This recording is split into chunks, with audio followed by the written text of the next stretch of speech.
I'm now speaking with Rex Spencer.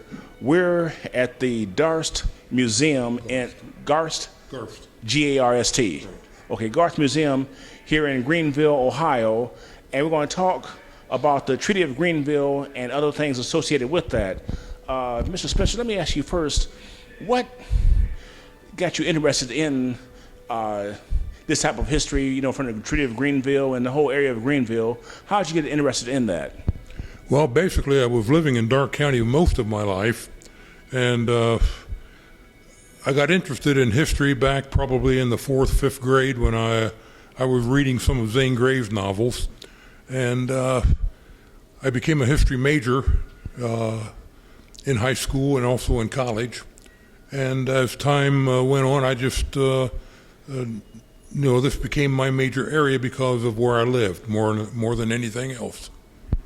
So you learned about this in school, and you associated that with where you lived, right. and that reinforced your curiosity. Yes. And when I went back to Ball State in the 1980s, I majored, my major area of expertise at that time was basically from colonization up to about 1820, with a specialization here of the Indian Wars of the 1790s.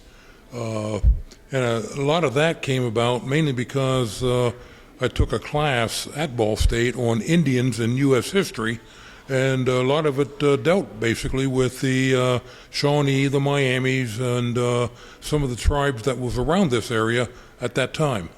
Let's go back a little bit. After the American Revolution, this land from the Appalachian Mountains to the Mississippi River was given to the new country, the United States, by Great Britain through the Treaty of Paris, 1783.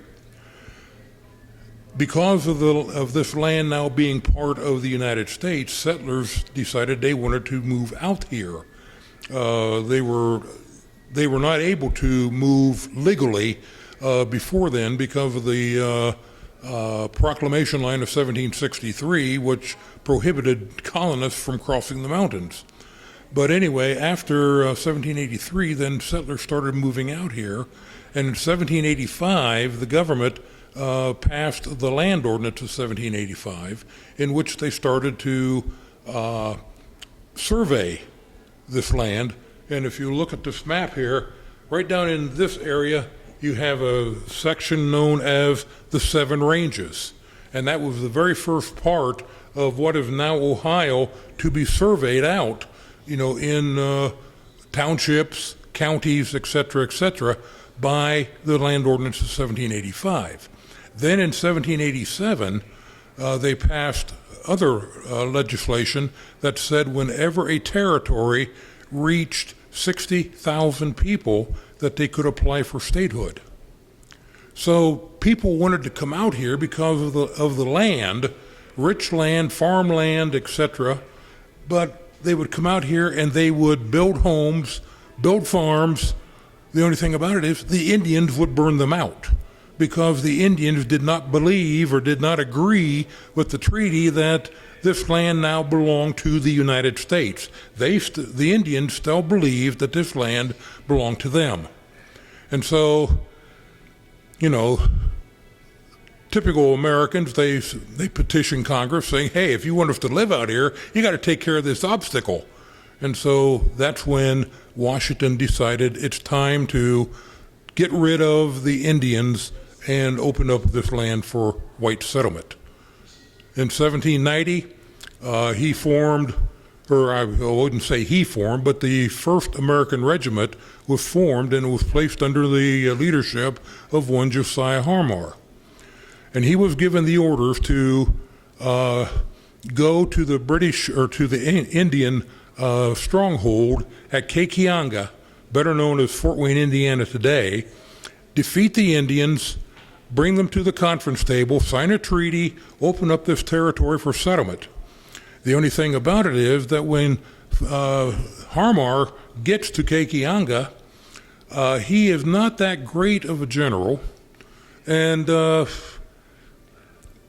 he was defeated very badly through inept subordinates and militia doing their own thing at the time. There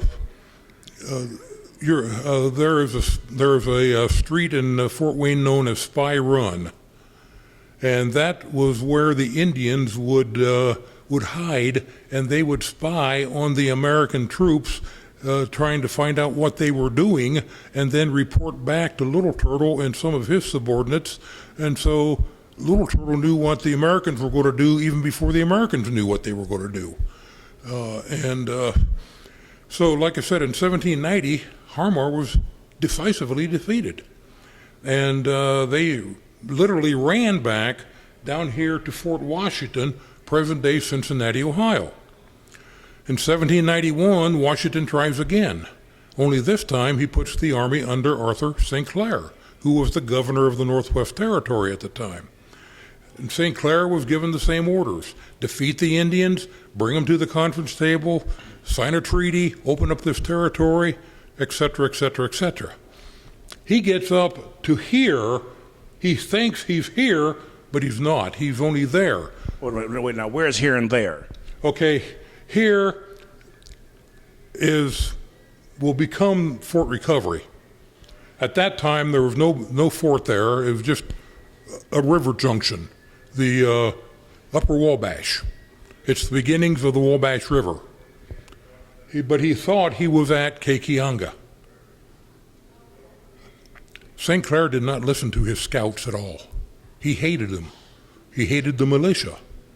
And so he bivouacs here in November, like November 2nd, November 3rd, somewhere along in through there, dead of winter, didn't put out any pickets, any sentries.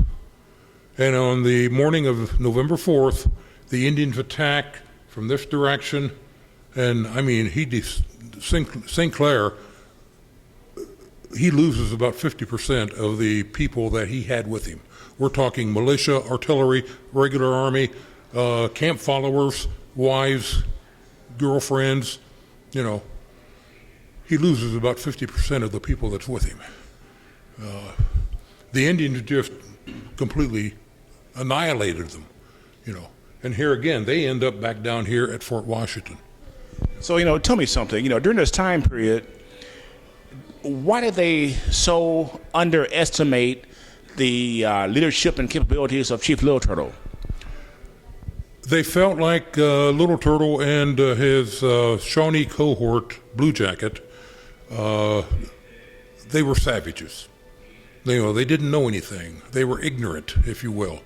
That's been the American ideology of the American Indian forever, that they just don't know what's going on. And so therefore, because we are the United States Army, we have superior weapons, quote unquote, that we should be able to defeat them with no problems. Well, the only thing about it is, in both Harmar's case and St. Clair's case, they were outgeneraled by Little Turtle. So in this instance, it's almost like more heart was able to overcome artillery. Yeah.